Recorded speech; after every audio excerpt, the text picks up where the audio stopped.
ବାପା ମତେ ଥରେ କହିଦିଅନ୍ତି ବାପା ମତେ ଥରେ କହିଦିଅନ୍ତି ମୁଁ କରିଦଉଛି। ବାପା କଣ ଫାଷ୍ଟ କେମିତି କଣ କୁହନ୍ତି ତାପରେ କେମିତି ତମେ ପିକଅପ୍ କର?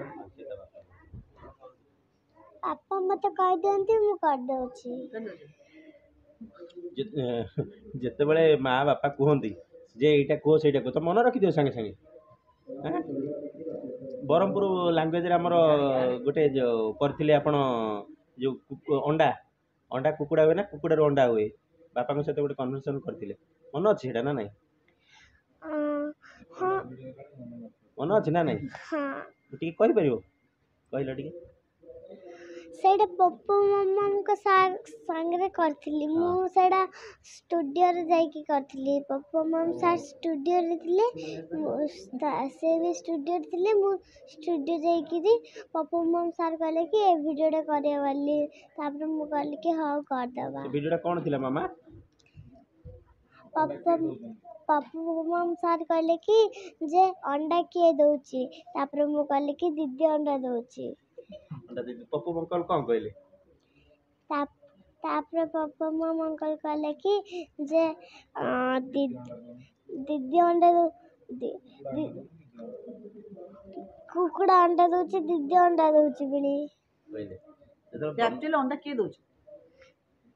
କୁକୁଡ଼ା। ତ ଯେତେବେଳେ ସ୍କୁଲ ଯାଅ କିମ୍ବା ଟ୍ୟୁସନ ଯାଅ ତମକୁ କ'ଣ ମାଙ୍କେ ଡାକନ୍ତି ନା ତମର ଆଉ କିଛି ନାଁ ଧରି ଡାକନ୍ତି? ସ୍କୁଲରେ ଶିବାଙ୍ଗୀ ଡାକନ୍ତି ଆଉ ଟ୍ୟୁସନରେ ମାଙ୍କେ ଡାକନ୍ତି। ମାଙ୍କେ ବଡ଼ ହେଲେ କ'ଣ ହେବେ ଭାବିଛ? ଡକ୍ଟର। ଡକ୍ଟର? ହିରୋଇନ ହବନି? ହେବି। ହିରୋଇନ ଆଉ ଡକ୍ଟର କେମିତି କ'ଣ କରିବ, ମ୍ୟାନେଜ କେମିତି କରିବ? ତ ପାଠ ପୁରା ଟପ୍। ପାଠ ଭଲ ପଢୁଛି, ମୋର ଅକ୍ଷର ବି ସୁନ୍ଦର ହଉଛି। ସର୍ବଗୁଣ ସମ୍ପୂର୍ଣ୍ଣ, ଯେତିକି ସୁନ୍ଦର ଅଛ ସେତିକି ଆକ୍ଟିଂ ମଧ୍ୟ ଭଲ କରୁଛ। ହଁ। ଭଗବାନ ଏତେ ସୁନ୍ଦର କଲେ, ଏତେ ଭଲ କଳା ଦେଲେ, ତ ଭବିଷ୍ୟତରେ ଗୋଟେ ବଡ଼ ହିରୋଇନ ହେବା ପାଇଁ ଚାହିଁବ ନା ଚାହିଁବନି? ହଁ, ଗୋଟେ ଭିଡ଼ିଓଟା ସମସ୍ତେ ଖୁସି ହଉଛନ୍ତି, ବଡ଼ ଭିଡ଼ିଓଟା ସେଇଟା ହଇଲୋ ଏ ବୋଉ ପିଲାଟା। ହଇଲୋ ବୋଉ ପିଲାଟା, ସେଇଟା କ'ଣ ଭିଡ଼ିଓଟା କ'ଣ ଥିଲା?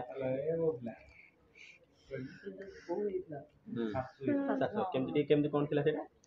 ସେଇଟା ସମସ୍ତେ ବେଶୀ ଖୁସି ହଉଛନ୍ତି। ମୁଁ ଯାହା ଘରେ ରହୁଛି ତାଙ୍କ ଘରେ ଦିଟା ପିଲା ଅଛନ୍ତି, ତାଙ୍କ 2 ଜଣ କହିଲେ କି ଆଉ ତାର ସେ ଭିଡ଼ିଓଟା ବେଶୀ ମଜା ଲାଗୁଛି। ଭିଡ଼ିଓଟା କ'ଣ ଥିଲା ମାମା, କେମିତି କ'ଣ ଥିଲା? ହାଇଲୋ ଏ ବୋଉ ପିଲା, ସକାଳେ ଉଠି ଟିକେ ବୁଢ଼ୀଟାକୁ ଚା ଦେବୁନି ଲୋ, ତୋ ମା ତତେ ଏତିକି ଶିଖେଇନି।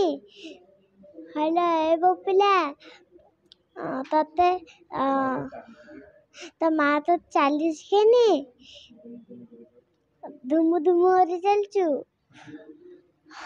ଆମର ବ୍ରହ୍ମପୁର ଲାଙ୍ଗୁଏଜ ଯେତେବେଳେ କୁହେ ତାଙ୍କେ ତୁଲେ, ତମେ ବ୍ରହ୍ମପୁର ଲାଙ୍ଗୁଏଜ ପୁରା କମ୍ଫର୍ଟ ଥାଅ? ହଁ। ଏଇ ଯୋଉ ମାଙ୍କେ ସୁନ୍ଦରଟା କାହାଠୁ ଆଣିଲ, ପାପାଠୁ ନା ମାମାଠୁ? ସେଇଟା ମୋ ମାମାକୁ ପଚାରୁନ। ମାମା କହିଛନ୍ତି ସୁନ୍ଦରଟା କାହାଠୁ ଆଣିଲେ? ମାମା ସେଇଟା ଆପଣ ମାନେ ଦେଖିକି ଜାଣନ୍ତୁ, ମୁଁ ଆଉ କ'ଣ କହିବି। ମାକେ ତମେ ଏତେ ସୁନ୍ଦର ତମେ ନିଜେ ଜାଣିଛ ନା ନାଇଁ? ନା। ଜାଣିନ? ଏତେ ସାଇଲେଣ୍ଟ, ଆଜି ପୁରା ଭଦ୍ର ଲୋକ ଭଳିଆ ବସିଛ, ସବୁବେଳେ ବକର ବକର କିଅଣ ହେ କାଣେ ହେ ତମେ ଏମିତି କିଅଣ ହଉଛ କହୁଛ, ଆଜି ପୁରା ଭଦ୍ର ଲୋକ ଭଳିଆ ବସିଛ। କେତେ ଭଲରେ ବସିଛ, କ'ଣ ପାଇଁ? ମିଡ଼ିଆ ସାମ୍ନାରେ ବୋଲି ନା ସବୁବେଳେ ସେମିତି ଚୁପ୍ ହେଇକି ଥାଅ? ମୁଁ ଘରେ ପୁରା ଦୁଷ୍ଟ ବଦର ହଉଛ? ସବୁବେଳେ ବଦର ହଉଛ? ଦେଖ, ମୋବାଇଲ ଖିଚ କର। ଆଚ୍ଛା, ଖାଇଲା ବେଳେ ଛୋଟ ଛୁଆ ମାନେ ହଇରାଣ କରନ୍ତି, ତମେ ଟିଭି ଦେଖିକି ମୋବାଇଲ ଦେଖିକି ଖାଅ ନା ମା ସେମିତି ଖୋଇଦେଲେ ଖାଇଦିଅ? ମମି ଖୁଆଇଦେଲେ ଖାଇଦଉଛି, ଟିଭି ଲଗେଇଲେ ମୁଁ ନିଜେ ଖାଉଛି। ହଇରାଣ କରୁନ ତ?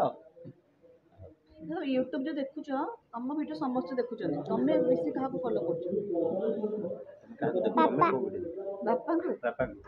ବାପାଙ୍କର କୋଉ ଭିଡ଼ିଓଟା ବେଶୀ ଭଲ ଲାଗେ ତମକୁ? ସେ ଏ ଯୋଉ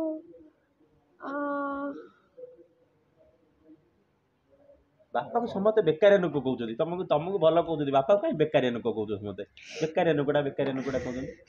ଆଗରୁ ବାପାଙ୍କୁ ବେକାରୀ ଲୋକ ଡାକୁଥିଲେ, ଏବେ ବାପାକୁ ମାଙ୍କର ବାବା ବୋଲି ଡାକୁଛନ୍ତି। ତମକୁ କେତେ ସେତେବେଳେ ଭଲ ଲାଗେ ଯେ ମାଙ୍କର ବାପା କୁହନ୍ତି ବେକାରିଆ ଲୋକ? ବହୁତ ଖୁସି ଲାଗେ।